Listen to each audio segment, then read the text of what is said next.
Hi everybody, this is Larry in Brandon, Minnesota. Gonna harvest some tobacco. This stuff did not get as big this year as it usually does.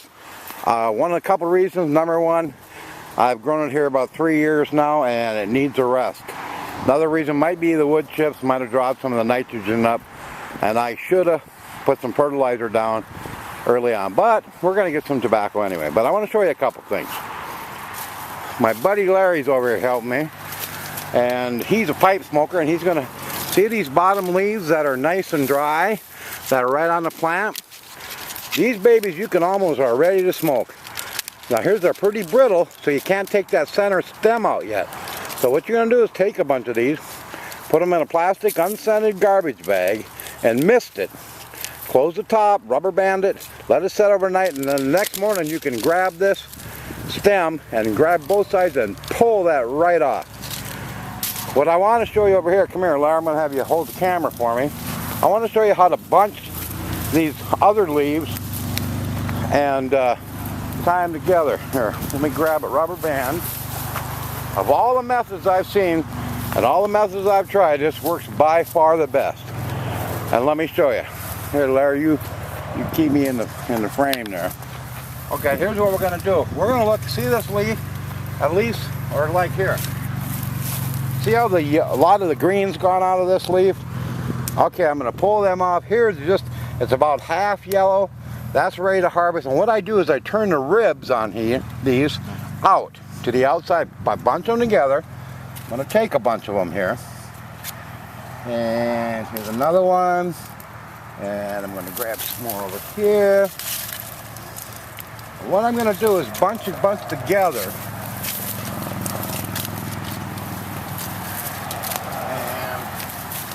get a few more here, quick. Depending on your size, if you've got great big honking leaves, I'll give that one to Larry. If you've got great big honking leaves, then you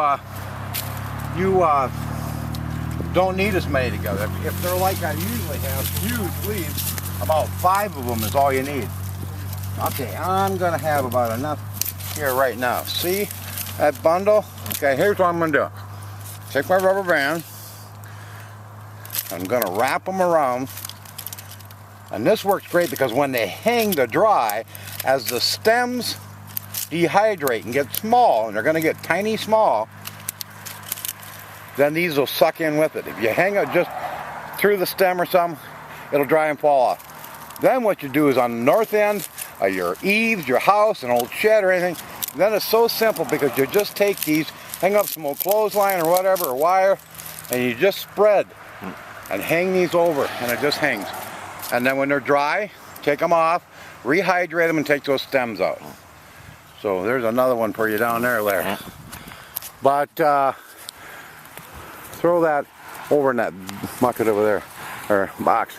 I take an old banana box out here and do it. I throw a whole bunch, when I get a whole bunch in the banana box, then I take it and I haul it over, and I hung up, I did some in my greenhouse last year, and this year I'm not gonna because they dry good, but then they start getting moldy. So I'm just gonna, I've got a couple outdoor overhangs, and I'm gonna hang them shaded there. Now here you can see some of the, see these little babies, I'm going to take a little snippers out. These are all, they're ready. I can trim these off because I'm going to give a bunch of seeds out again this year, okay? These are Virginia Gold. What I like about Virginia Gold, like I said before, is the leaves, when they come off here and dry, are almost, you can smoke them. Little taste of ammonia, a little strong. You might want to blend it with another Botan tobacco or something. It doesn't bother me a bit. I think it's great. But after a year, they're really good, and after 2, it's really, really good. And you can just leave it in a dry state until you're ready to rehydrate it, take the stems out and do it. Just make sure you keep them fluffed up so you don't get any mold. Make sure there's no mold when you got.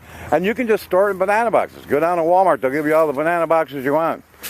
But anyway, I got this, and then I got one more field over there. So I'm going to start hanging these bottom leaves today. Your bottom leaves don't have quite as much nicotine in as the top ones, but they're still good. If you blend them all together, it doesn't really make a difference. But you can see, you get some, there's some leaves. but I usually get honking leaves. And I just think it's just tobacco plants really suck a lot of nitrogen out of the ground. So I'm going to let this rest this year. I'm going to find somebody else, an old farmer or something, who's got tons of horse poop, and say, let's go together and I'll supply the seed and the expertise and come out and we'll plant it and we can fertilize with your horse manure and we'll have put out, you know, maybe 400 or 500 plants and then split them or whatever. And that way we both have enough tobacco. But anyway, that's the procedure.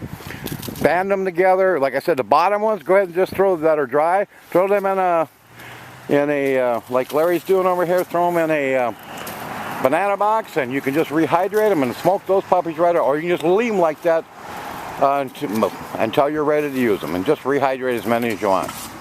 Anyway, there's the flowers. Going to be each one of these little puppies have about 1,000 seeds in. So I'll have a few seeds to give away, and I'll be posting that video pretty quick with my address and stuff. It's on a self-addressed stamped envelope, and I'll be posting that real quick, and then you can have some free seeds to try yourself, okay? It's Larry, I'm Brainerd. Ciao.